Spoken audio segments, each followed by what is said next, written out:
তো ওয়েলকাম বন্ধুরা তোমাদের চ্যানেল ডিএস সাজেশনে। তো দেখো আজকের এই ভিডিওতে আমার যে সমস্ত ভাই বোনেরা তোমরা এবারের মাধ্যমিকের রেজাল্ট পেয়ে গেছো 2 তারিখে, অর্থাৎ আগামী 2 তারিখ তোমাদের মাধ্যমিকের রেজাল্ট ছিল। 2 তারিখে কিন্তু সবাই মাধ্যমিকের রেজাল্ট পেয়ে গেছো। তো মাধ্যমিকের রেজাল্টের জন্য সবাইকে অনেক অনেক শুভেচ্ছা ও ভালোবাসা। আর তোমরা সবাই খুব ভালো রেজাল্ট করতে পেরেছো, এবং যারা এবছরে পাশ করতে পারোনি তাদের জন্য অত্যন্ত দুঃখের ব্যাপার বা দুঃখের খবর এটা। আশা করব পরের বার তোমরা অবশ্যই পাশ করে যাবে এবং সে বিষয়ে তোমরা সচেতন থাকবে, মনোযোগ দিয়ে পড়াশোনা করবে। পরের বছর তোমরা অবশ্যই এই বিষয়ে সফলতা পাবেই। তো দেখো আজকের এই ভিডিওটি মূলত করার যে কারণটা হলো, দেখো মাধ্যমিকে তুমি এখন খুব ভালো রেজাল্ট করেছো, তার মানে এই নয় যে তুমি উচ্চ মাধ্যমিকে গিয়েও কিন্তু ভালো রেজাল্ট করবে। কারণ হচ্ছে মাধ্যমিক দেওয়ার পরে জীবনের স্বপ্নে প্রথমবার একটা বড় সিদ্ধান্ত তোমাদেরকে নিতে হবে। আর এই সিদ্ধান্তের ওপর নির্ভর করবে যে তোমার ভবিষ্যৎ বা তুমি পরবর্তীতে কি নিয়ে পড়াশোনা করবে এবং পরবর্তীতে কতটা সফলতা তুমি অর্জন করতে পারবে। তো দেখো আজকের ভিডিওতে আমি সেই সমস্ত বিষয় নিয়ে একটু খুঁটিনাটি আলোচনা করব। আশা করব এই ভিডিওটা দেখার পর তুমি অন্তত তোমার জীবনে যে সিদ্ধান্তটা নিতে চলেছো সেটা একদম সঠিক হতে চলেছে। তো দেখো মাধ্যমিকের পর কিন্তু 3 ধরনের পড়াশোনা আসে, একটা হলো আর্টস, একটা সায়েন্স, একটা কমার্স। তো এই 3টে ধাপে বা এই 3টে বিষয়ের উপর কিন্তু তোমাদেরকে পড়াশোনা করতে হবে। যে যেদিকে যাবে সে সেদিকটা নিয়েই পড়াশোনা করবে। এখন কথা হচ্ছে অনেকেই ভুলবশত অনেক রকম সিদ্ধান্ত নিয়ে ফেলে। কিরকম? দেখা গেল তোমরা মাধ্যমিক পরীক্ষা দিয়েছো, সেই মাধ্যমিকের রেজাল্টের উপর ভিত্তি করে 3টে শ্রেণীর ছাত্রছাত্রীদেরকে আলাদা করব এবং তাদের যে সিদ্ধান্ত বা বাড়ি থেকে যে সিদ্ধান্ত তোমাদেরকে চাপিয়ে দেওয়া হচ্ছে, এই সিদ্ধান্তের উপর নির্ভর করে কিন্তু তোমাদের ভবিষ্যৎটা নষ্ট হচ্ছে। এটা আমি বাস্তব অভিজ্ঞতা দিয়ে তোমাদেরকে বলছি। আরেকটা কথা হচ্ছে, তোমরা যে আর্টস নিয়ে পড়াশোনা করো তাদের একটা চিন্তা ভাবনা থাকে, যারা সায়েন্স নিয়ে পড়াশোনা করে তারা হয়তো অনেক কিছু বা বিরাট বড় কিছু নিয়ে পড়াশোনা করে। এই যে ধারণাটা, এই ধারণাটাই কিন্তু তোমাদেরকে অনেকটা দূরে ঠেলে ফেলে দিচ্ছে। আসলে পড়াশোনার কোনো ভাগ হয় না বা পড়াশোনার মধ্যে কোনো তফাৎ হয়, তফাৎ হয় শুধু বুদ্ধির। দেখো কিভাবে, আমি এখানে 4টে ভাগ করছি তোমাদের, টোটাল এ বি সি এবং ডি। তো এ বি সি ডি এই 4 ক্যাটাগরি স্টুডেন্টদের আমি ভাগ করে দিচ্ছি এবং এই 4 ক্যাটাগরি স্টুডেন্ট নিয়ে আলোচনা করব। দেখা গেল এ পেয়েছে 40% নাম্বার, বি পেয়েছে 60% নাম্বার, সি পেয়েছে 65% আর ডি পেয়েছে 90%। এখন কথা হচ্ছে কার কোন বিষয় নিয়ে বা কোন দিকটা পড়াশোনা করা উচিত।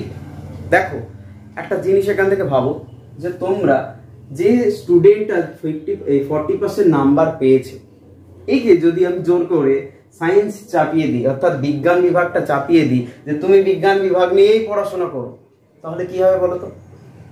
এর যে পড়াশোনার যে লেভেলটা বা সবার বুদ্ধি তো বা সবার ব্রেন তো সমান হয় না, এই কথাটা অতি বাস্তব কথা। কিন্তু সেই কারণেই একটু পড়াশোনার দিক থেকে পিছিয়ে কিন্তু অন্য দিক থেকেও এগিয়ে থাকতে পারে। সেই কারণেই বলবো পড়াশোনার 3টে ভাগ আছে, একটা হলো আর্টস, একটা সায়েন্স, একটা হলো কমার্স। তো এই 3টে ভাগের মধ্যে কোনটা নেওয়া উচিত বা কোন ভাগটাকে দিয়ে পড়াশোনা করানো উচিত। দেখো যদি এই 40% পাওয়া নাম্বারটা, যে 40% পাওয়া যে ছাত্র বা ছাত্রীটি, সে যদি এখন সায়েন্স নিয়ে পড়াশোনা করে তাহলে তার অবস্থা কি হবে? সে একদম মৃত প্রায় অবস্থায় পড়ে থাকবে কিন্তু এই বাজারের ক্ষেত্রে। এখন কথা হচ্ছে তাহলে কি পড়া উচিত? এর পড়া উচিত আর্টস নিয়ে। কারণ হচ্ছে আর্টস হলো তুলনামূলক সায়েন্সের থেকে অনেকটা সহজ, অনেকটা বলতে একদম আকাশ পাতাল তফাৎ। তো দেখো এই আকাশ পাতাল তফাতের মধ্যে তোমাদেরকে বুঝতে হবে কোনটা নিয়ে তোমাদেরকে পড়াশোনা করা উচিত। অবশ্যই যে 40% পেয়েছে তার কিন্তু আর্টস নিয়ে পড়া উচিত। এখন কথা হচ্ছে জীবনের সিদ্ধান্ত তোমাদেরকে নিজেদেরকে নিতে হবে।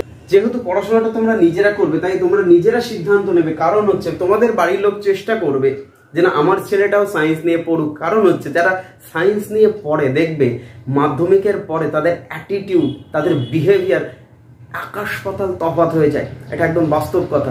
যারা আর্টস নিয়ে পড়ে তাদেরকে তারা কিছু মনেই করে না, তাদেরকে তারা ভ্যালু দেয় না। কারণ হচ্ছে সে সায়েন্স নিয়ে পড়ছে, একটা বিরাট বড় ব্যাপার।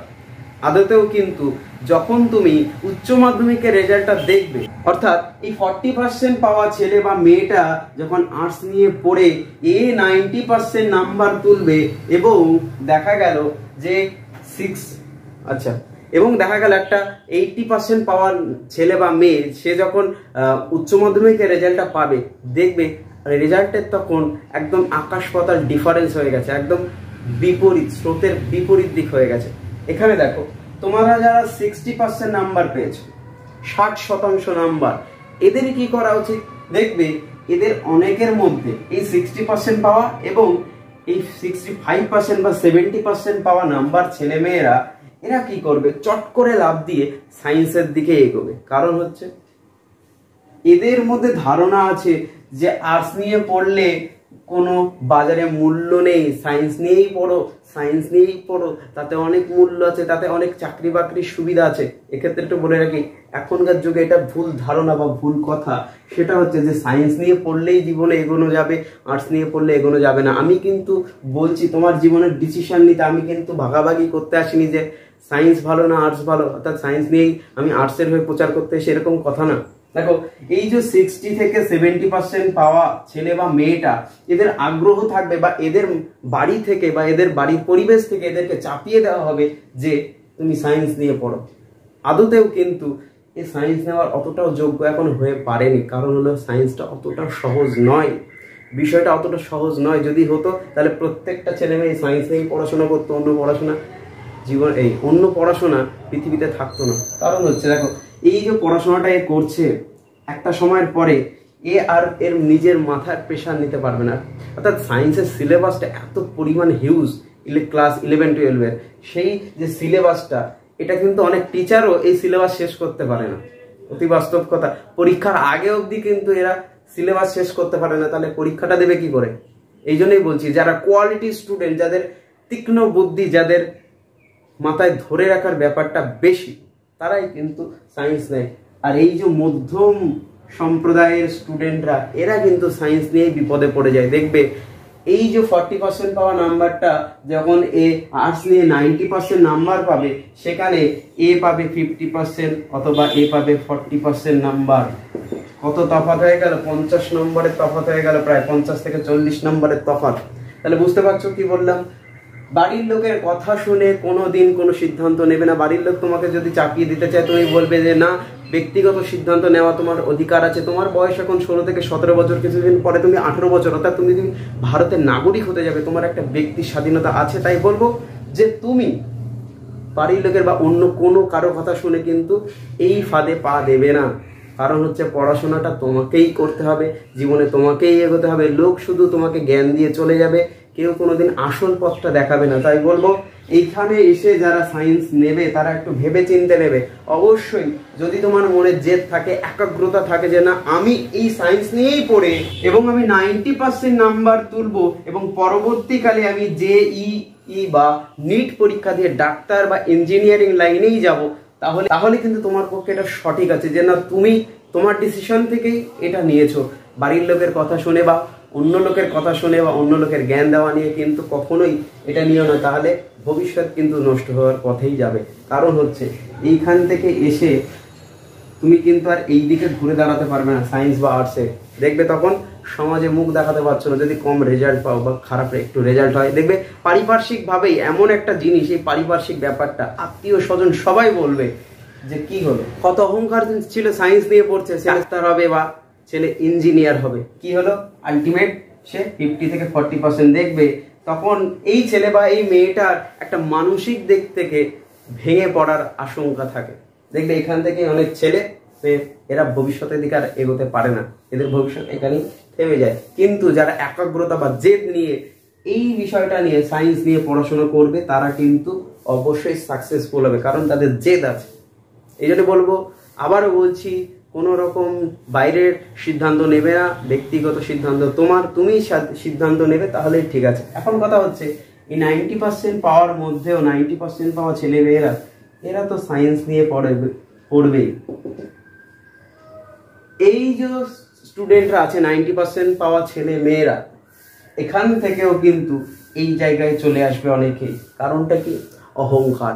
আমি সায়েন্স নিয়ে পড়ি, আদতেও সে ভেতরে পড়াশোনা করে কি না করে সে তো কেউ জানে না, সে সায়েন্স নিয়ে পড়ে। পড়াশোনা কি সায়েন্স নিয়ে পড়ছে, সে বাজারে বলে বেড়াচ্ছে আমি সায়েন্স নিয়ে পড়ি, নিট ফল কি? নিট ফল হলো 0, সে আদতেও পড়াশোনা করে না। কিন্তু যারা পারফেক্ট স্টুডেন্ট, যারা একদম প্রকৃতপক্ষে সায়েন্স নেওয়ার যোগ্য, তারা কিন্তু এই JEE বা নিট দিয়ে কিন্তু বেরিয়ে যাবে। দেখবে এই যে 90% পাওয়া ছেলেমেয়েরা যদি 100 জন সায়েন্স নিয়ে পড়ে, তাহলে দেখবে এখান থেকে খুব কম 5 থেকে 6 জন ডাক্তার বা ইঞ্জিনিয়ার হয়ে বেরোচ্ছে। আর বাকি 95 থেকে 94 জন তারা কিন্তু আবার এখান থেকে ব্যাক করে কেউ বাংলায় অনার্স, কেউ ইংলিশে অনার্স, এই সমস্ত নিয়ে বা কেউ কম্বাইন নিয়েই পড়ছে। প্রকৃতপক্ষে আবারও বলছি, ভালো করে সিদ্ধান্ত নেবে, দেখবে এর যে নাম্বারটা আকাশ পাতাল তফাৎ হয়ে যাবে। অর্থাৎ 90% পাওয়া, মাধ্যমিকে 90% পাওয়া স্টুডেন্টও কিন্তু উচ্চ মাধ্যমিকে এসে সে এই 40% পাওয়া মাধ্যমিকের স্টুডেন্টের সঙ্গে কম্পেয়ার হবে। তখন দেখবে তখন জায়গাটা কোথায় এসে দাঁড়িয়েছে, মাটির তলা থেকে পাশ করে গেছে, কেউ পাশে নেই, কেউ সবাই নিন্দা মন্দ করছে। যখন রেজাল্ট বেরোবে না, তখন পাড়া প্রতিবেশী আত্মীয় স্বজন এরাই এসে তোমার আগে খোঁজ খবর নেবে। সারা বছরে কিন্তু কেউ খোঁজ খবর নেবে না, কারণ এটাই সমাজের নিয়ম, এটাই এভাবেই বাস্তবতাটা চলে আসছে, যেটা আমার জীবনে অভিজ্ঞতা দিয়ে বলবো। যারা আর্টস নিয়ে পড়াশোনা করছো, তাদের কি কি সাবজেক্ট নিয়ে পড়াশোনা করা উচিত সেই সমস্ত একটা ভিডিও কিন্তু চ্যানেলে আছে, তোমরা চাইলে চ্যানেল থেকে দেখতে পারো। আমি ডেসক্রিপশন বক্সে তার লিঙ্ক দিয়ে দেবো, অবশ্যই উপকারী ওই ভিডিওটি। তো এখনো যারা সিদ্ধান্ত নিতে পারোনি কি যে কি সাবজেক্ট নিয়ে পড়বে আর্টসে, তাদের জন্য বলছি ওখানে সব ধরনের বা সব সাবজেক্টগুলো অত্যন্ত সুন্দর করে ভাগ করে দেওয়া আছে, যে কোন সাবজেক্ট নিলে তুমি ভবিষ্যতে এগোতে পারবে, ভবিষ্যতে কাজে লাগবে, এবং কোন সাবজেক্টগুলো নিয়ে বেশি বেশি নাম্বার উঠবে। তো বলবো যারা কমার্স নিয়ে পড়ছো, অবশ্যই এই 3 ক্ষেত্রের স্টুডেন্ট হয়ে তোমরা কমার্স নিয়ে পড়াশোনা করতে পারো অবশ্যই। কিন্তু কমার্স নিয়ে পড়লে এরা মূলত বাণিজ্যিক দিক থেকে ঢুকতে পারে, অর্থাৎ হোটেল ম্যানেজমেন্ট, মানে এই সমস্ত দিয়ে এরা কিন্তু ভবিষ্যতে এগোবে। আর বলবো যারা মাধ্যমিক দিয়েছো, এখনো সময় আছে, সিদ্ধান্ত সেভাবেই নাও, কারণ হচ্ছে জীবনটা তোমার, জীবনটাকে নিজেই গড়ে তুলতে হবে, কেউ কিন্তু পাশে থাকবে না। তো দেখা হচ্ছে আবার পরের ভিডিওতে। অবশ্যই একটা সাবস্ক্রাইব করে দিও, বন্ধুদেরকে শেয়ার করে দাও, এবং একটা করে লাইক করে দিও, এবং কমেন্ট করো যে তোমরা মাধ্যমিক কে কত মাসের নাম্বার পেয়েছো। অবশ্যই ভালো লাগবে তোমরা যদি কমেন্ট করো। তো দেখা হচ্ছে আবার পরের ভিডিওতে। ততক্ষণ সবাই ভালো থাকো, সুস্থ থাকো।